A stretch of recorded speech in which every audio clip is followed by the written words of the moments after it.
Docteur Synapse. Nightingale est une femme de 50 ans. Elle se présente aux urgences pour syncope.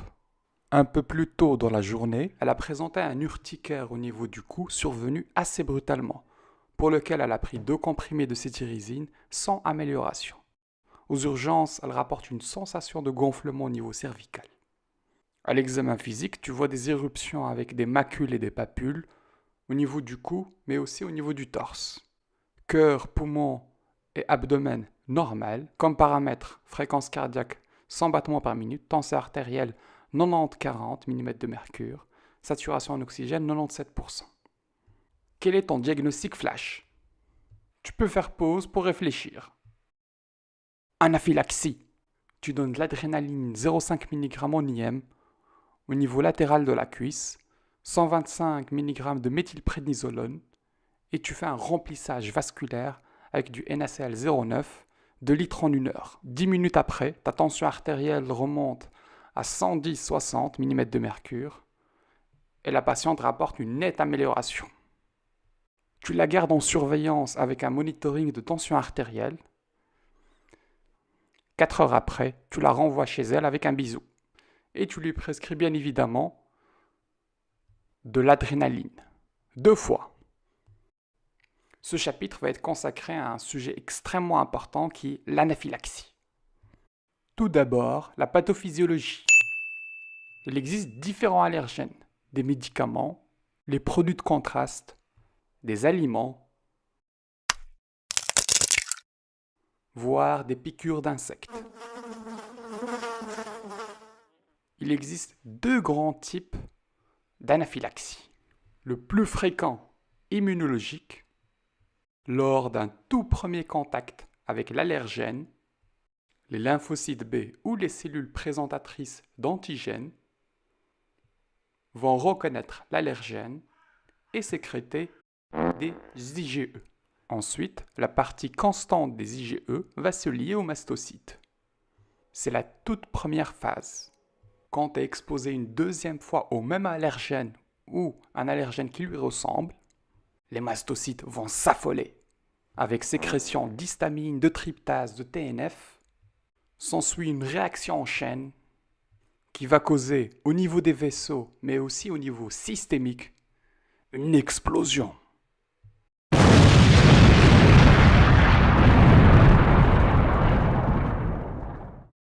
C'est la deuxième phase, l'anaphylaxie.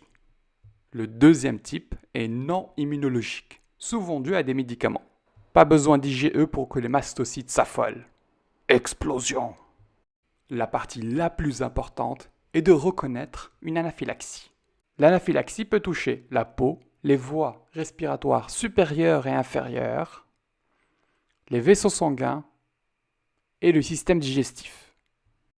L'allergène peut rentrer par tous les trous, nasal, buccal, sous-cutané, intramusculaire et IV.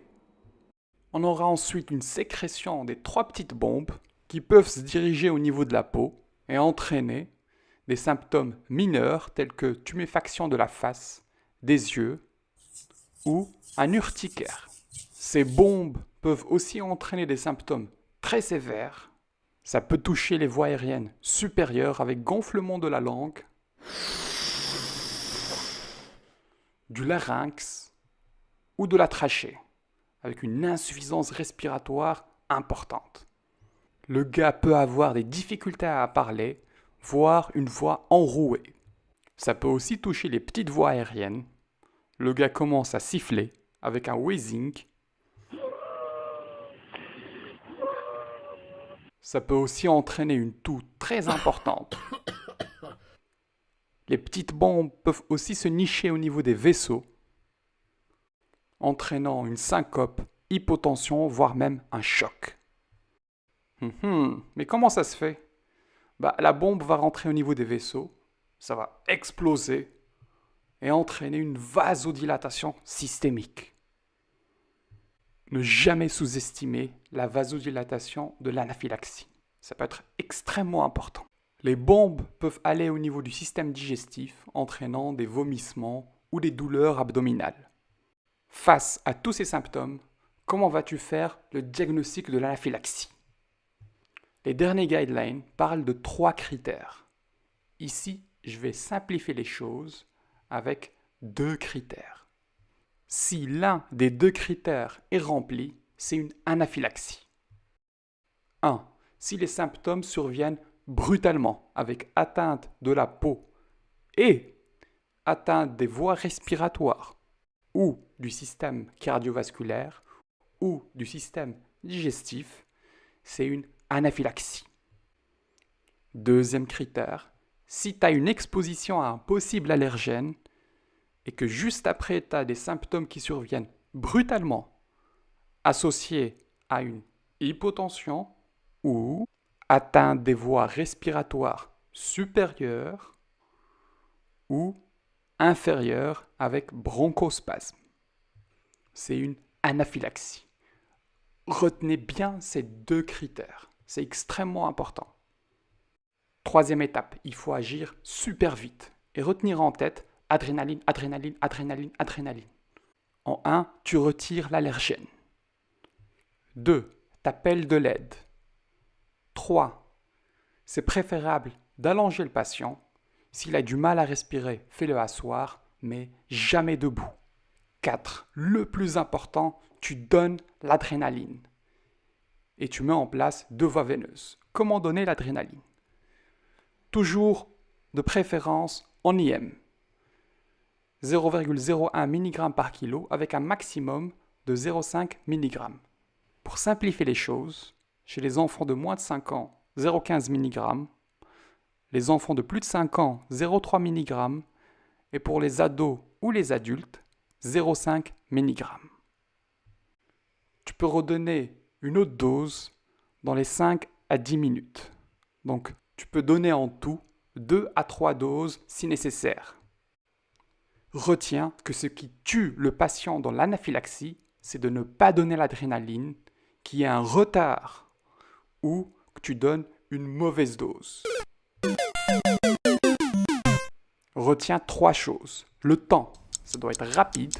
L'endroit, la cuisse au niveau latéral, et toujours adapter la dose. 4e étape, il faut évaluer la réponse. Est-ce qu'il a bien répondu ou pas répondu au traitement? S'il répond bien, tu le surveilles minimum 4 heures et puis après bisous, rentrez à domicile. S'il ne répond pas après 2-3 doses d'adrénaline en IM, il faut déjà que tu commences à penser aux soins intensifs et c'est le moment de passer à de l'adrénaline en IV. Retiens la règle des 3-1 pour l'adrénaline en IV. 1 mg dans 1 litre de NaCl, 1 cc par minute. Tu titres maximum 20 ml par minute. Et en association, un remplissage vasculaire important. Ouvre les robinets à fond. S'il n'y a pas de réponse, c'est probablement le temps de passer aux soins intensifs avec de la vasopressine. Durant ta prise en charge, toujours évaluer le patient avec le ABC, Airway, Breathing et Circulation. Il existe des facteurs de risque de l'anaphylaxie tels que la prise d'antihypertenseurs, une symptomatologie très précoce, un traitement qui est tardif, le retard au traitement tue, un terrain asthmatique ou des antécédents d'anaphylaxie. C'est extrêmement important. Les corticoïdes ne sont pas le traitement de l'anaphylaxie. Même si on donne quelquefois la dexaméthasone ou la méthylprénisolone. 1. Il n'y a pas assez d'études pour prouver son efficacité. Et 2. Ça ne va agir que dans les 4 heures plus ou moins. 5. Quels sont les points clés à retenir de cet exposé? 1. 20% des anaphylaxies, il n'y a pas d'atteinte cutanée. 2. Une exposition à un possible allergène plus hypotension, c'est une anaphylaxie. 3. Le décès dans l'anaphylaxie résulte du fait que tu n'as pas donné l'adrénaline, qui est un retard ou une erreur de dose. 4. Après avoir résolu l'épisode de l'anaphylaxie, toujours éduquer le patient. C'est extrêmement important. lui prescrire de l'adrénaline auto-injectable, toujours en deux ordonnances, et tu prends le temps qu'il faut pour lui expliquer quand est-ce qu'il faut se l'injecter et surtout comment le faire. Face à un choc, garde à l'esprit que ça peut être dû à l'anaphylaxie. Bon, pour finir, je vais voir si vous avez bien suivi. Deux cas cliniques. Est-ce que c'est une bête allergie ou une anaphylaxie? C'est une femme de 37 ans qui se présente pour un rash après un repas de fruits de mer. Elle se plaint de prurite au niveau de la gorge, mais pas de difficulté respiratoire, ni de difficulté à parler ou pour avaler. Elle a une voix normale et pas de douleur abdominale. L'examen physique, rien de particulier mis à part le rash. Et comme paramètre, tout est normal. Je te laisse quelques secondes pour réfléchir. Rappelle-toi des deux critères diagnostiques de l'anaphylaxie. N'hésite pas à revenir en arrière.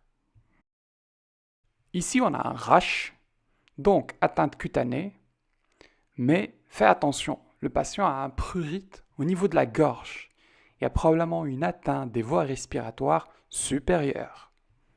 En plus, ces manifestations sont survenues brutalement et juste après le repas de fruits de mer, qui est un probable allergène. La réponse est donc oui, c'est une anaphylaxie. Deuxième petit cas, c'est un homme de 63 ans qui se présente pour fatigue et vertige. Rapporte la prise d'un antibiotique 1 heure avant le début des symptômes, comme antécédent hypertension. L'examen physique en Glasgow à 13, le reste est normal. Paramètres, fréquence cardiaque à 80 battements par minute, mais tension artérielle, systolique, très basse, 72 mm de mercure. Est-ce que c'est une anaphylaxie ou pas? Cette fois-ci, je suis sûr que tu vas bien répondre. 1. Le gars est hypotendu. 2. C'est survenu brutalement, plus probable allergène, qui est le médicament. Oui, c'est une anaphylaxie. J'espère que cet exposé a été instructif. À bientôt. Merci d'avoir suivi cette vidéo. N'hésitez surtout pas à me communiquer vos questions, vos éventuelles remarques et de me proposer les sujets qui vous intéressent.